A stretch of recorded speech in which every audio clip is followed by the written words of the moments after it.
नमस्कार, प्राइम मध्य प्रदेश देख रहे हैं आप। मैं हूं आपके साथ रामकृष्ण शुक्ला। दमोह के सिख समाज ने एक रैली निकालकर महाराष्ट्र सरकार के विधेयक 2024 का विरोध करते हुए राज्यपाल के नाम ज्ञापन सौंपा है।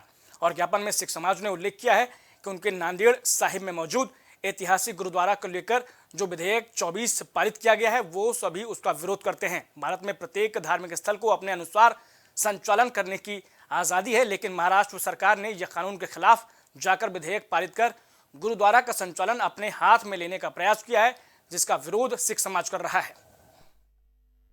महाराष्ट्र सरकार द्वारा ऐतिहासिक गुरुद्वारा जो नांदेड़ साहब में है उस पर 2024 एक विधेयक पास किया है। वो गुरुद्वारा में कमेटी में दखल देने के लिए, इसलिए उस विधेयक का विरोध करते हुए दमोह का सिख समाज उसमें ये कलेक्टर साहब के थ्रू ज्ञापन महामहिम राज्यपाल के थ्रू केंद्र सरकार एवं महाराष्ट्र सरकार को ये भिजवाना चाहता है कि ये गैर संवैधानिक है।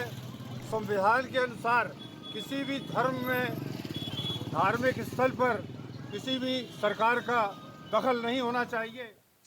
ग्वालियर के फूलबाग और इटालियन गार्डन के पास महिला सुरक्षा के मद्देनजर निर्भया टीम ने सर्चिंग अभियान चलाया। इसमें 50 से ज्यादा युवकों को बिना काम के स्कूल, कॉलेज और पार्कों से पकड़ा गया। साथ ही पुलिस ने युवकों को हिदायत भी दी। इस दौरान additional SP Akhilesh renewal, DSP महिला सुरक्षा किरण अहिरवार सहित निर्भया टीम की सूबेदार सोनम पराशर और कीर्ति उपाध्याय शामिल रहीं।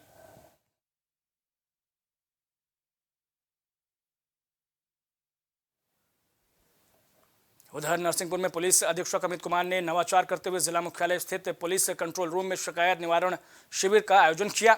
इसमें जिले के विभिन्न इलाकों से बड़ी संख्या में शिकायतकर्ता शामिल हुए। साथ ही जांच में लंबित और समक्ष प्रस्तुत शिकायतों को पुलिस अधीक्षक ने सुना और अधिकारियों को शिकायतों के निराकरण के सख्त निर्देश भी दिए।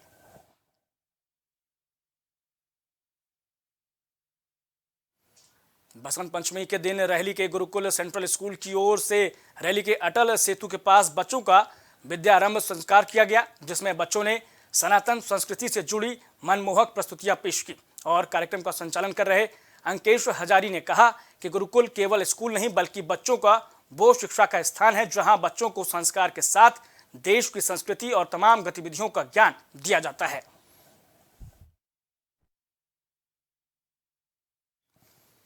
सिवनी में आजाद अतिथि शिक्षक संघ ने सहायक आयुक्त जनजाति कार्य विभाग और एसडीएम को मुख्यमंत्री के नाम ज्ञापन सौंपा है। विभिन्न मांगों को लेकर सौंपे गए इस ज्ञापन में प्रमुख रूप से अतिथि शिक्षकों ने पिछले करीब 6 महीनों से लंबित मानदेय प्रदान किए जाने, पूर्व मुख्यमंत्री शिवराज सिंह चौहान द्वारा अतिथि शिक्षक पंचायत में की गई सभी घोषणाओं के आदेश किए जाने के साथ अन्य सभी लंबित मांगे पूरी करने की मांग की है।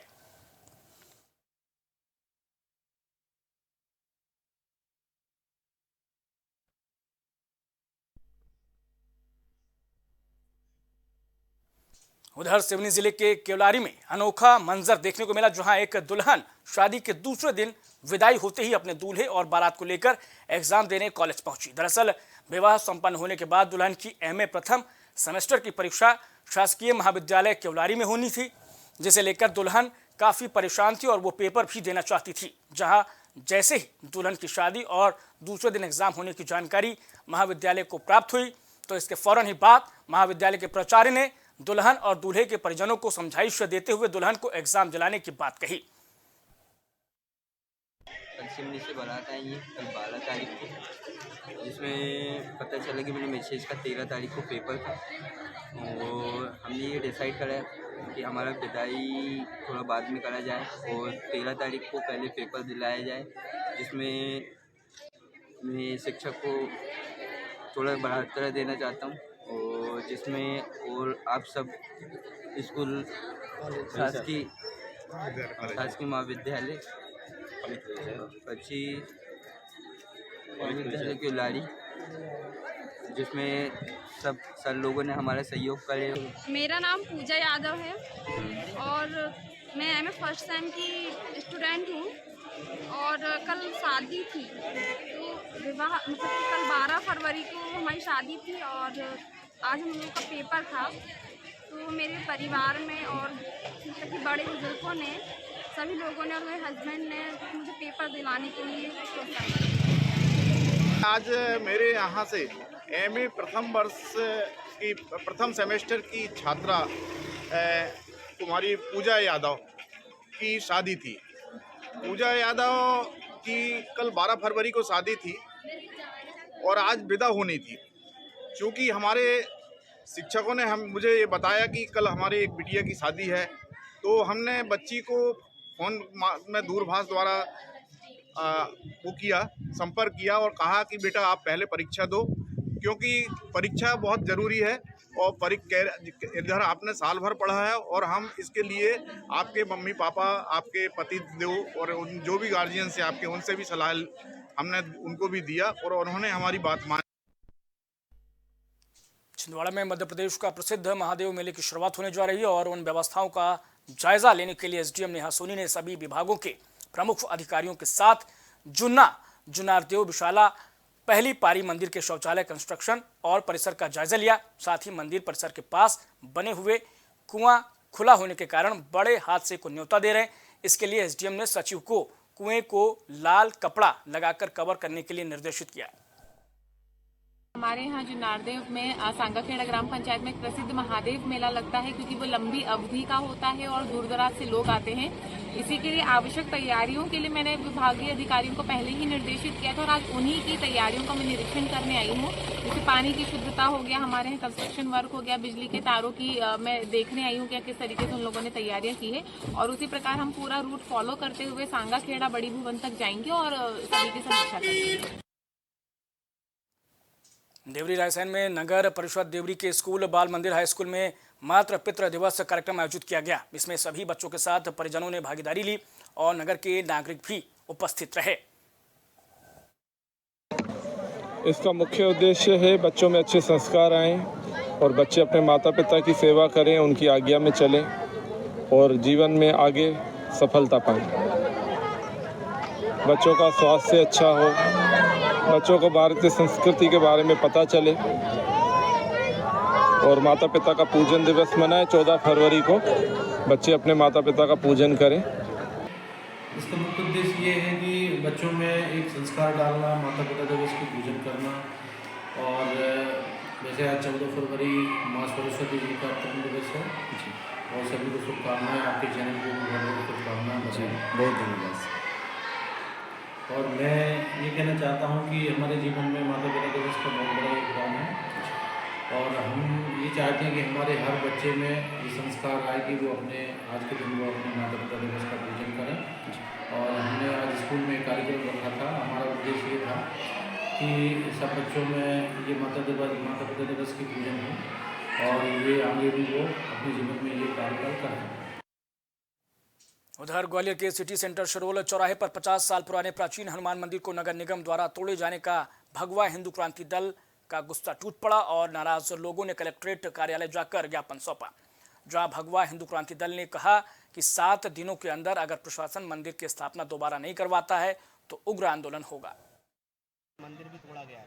उस मामले के अंदर आज कलेक्टर साहब को चेतावनी दी गई है और इससे पहले भी दी गई थी, तो इससे प्रशासन जग नहीं रहा था। पर अब समय जगाने का आ गया है, जो कि अब सनातन के नाम पे वोट दिया जाता था, सनातन के नाम पे वोट नहीं दिया जाएगा। अब आप मंदिर तोड़ें और मंदिर तोड़ने के बाद हम देखते हैं कैसे सरकार बनती है। सरकार बनाकर हम दिखाएंगे कि सरकार बनाने वाले भी हमें और बिगाड़ने वाले भी हमें। यदि मंदिर नहीं बनेगा तो हम आगजनी करेंगे, शहर में आंदोलन करेंगे, घेराव करेंगे, तोड़फोड़ करेंगे। जो हमारा चैलेंज है। ग्वालियर में पाश्चात्य संस्कृति के प्रतीक पर्व वैलेंटाइन डे का विरोध किया जा रहा है और हिंदूवादी संगठन हिंदू सेना के कार्यकर्ता शहर में टोलियां बनाकर घूम रहे हैं और वैलेंटाइन डे मनाने निकले प्रेमी जुगलों से मिलने पर उन्हें समझाइश दे रहे हैं। वहीं हिंदू सेना के संभागीय संयोजक मुकेश पाल ने शहरवासियों को बसंत पंचमी की शुभकामनाएं देते हुए कहा है कि वैलेंटाइन डे पाश्चात्य संस्कृति का त्यौहार है और इस दिन अश्लीलता परोसी जाती है। इसका हिंदू सेना कड़ा विरोध करती है। आज 14 फरवरी वैलेंटाइन डे जो हमारे नासमझ हिंदू बेटियों, हिंदू भाई बहनों द्वारा मनाया जा रहा है, जिसमें कि अश्लीलता फैलाई जा रही है वैलेंटाइन डे के नाम पर।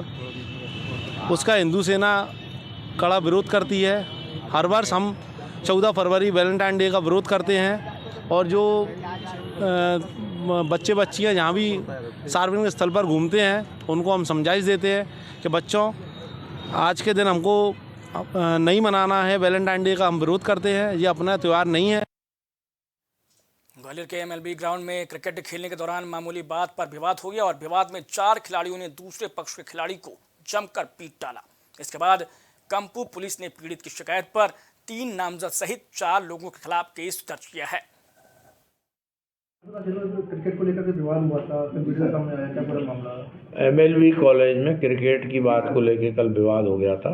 उस पर सर कुछ युवाओं में आपस में झगड़ा हो गया, मारपीट हो गई थी और बीरेन सिंह तोमर द्वारा जो है शिवम परियार तथा उसके 2 अन्य साथी व अन्य साथियों के विरुद्ध झगड़ा, मारपीट, गाली गलौज का और जान से मारने की धमकी देने की रिपोर्ट दर्ज कराई गई। उसकी रिपोर्ट पर से धारा 323, 324, 294, 5, 34 का अपराध पंजीबद्ध किया गया है।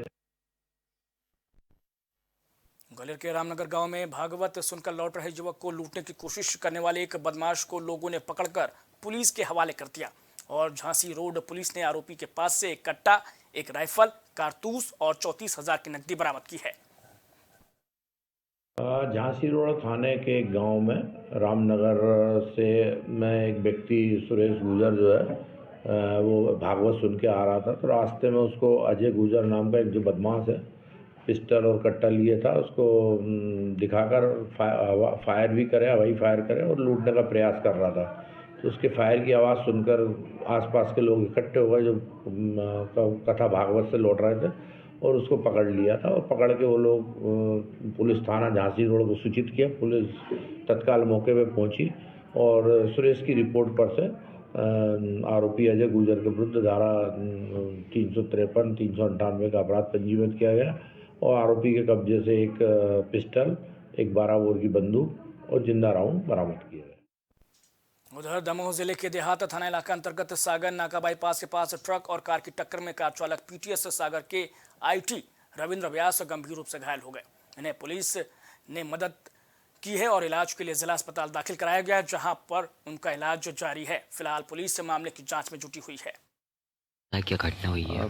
हमारा PTS सागर से कुछ फोर्स हमारा बांदकपुर ड्यूटी के लिए आ रहा था, उसमें हमारे TI साहब हैं, उनका एक्सीडेंट हुआ है। अभी इनिशियली उनको ट्रीटमेंट के लिए यहाँ लाया गया है, CT स्कैन वगैरह हो रहा है, फिर जैसी जो रिपोर्ट आती है उसमें। तो प्राइम मध्य प्रदेश में इतना है, लेकिन प्राइम TV पर खबरें लगातार जारी हैं। कुछ भाव पुष्प आप देख रहे हैं प्राइम TV, सच साहस सरोकार। प्रधानमंत्री श्री नरेंद्र मोदी का संकल्प है कि देश का हर नागरिक पोषित, सशक्त और समर्थ बने। जब पूरा विश्व इस सदी की सबसे बड़ी महामारी कोविड-19 से जूझ रहा था, उस दौरान प्रधानमंत्री श्री नरेंद्र मोदी जी के नेतृत्व में भारत सरकार ने प्रधानमंत्री गरीब कल्याण अन्न योजना का संचालन कर देश के गरीबों की खाद्य सुरक्षा सुनिश्चित की। इसी संवेदनशीलता को जारी रखते हुए आज 80 करोड़ से भी ज्यादा लोगों को मुफ्त अनाज दिया जा रहा है। सभी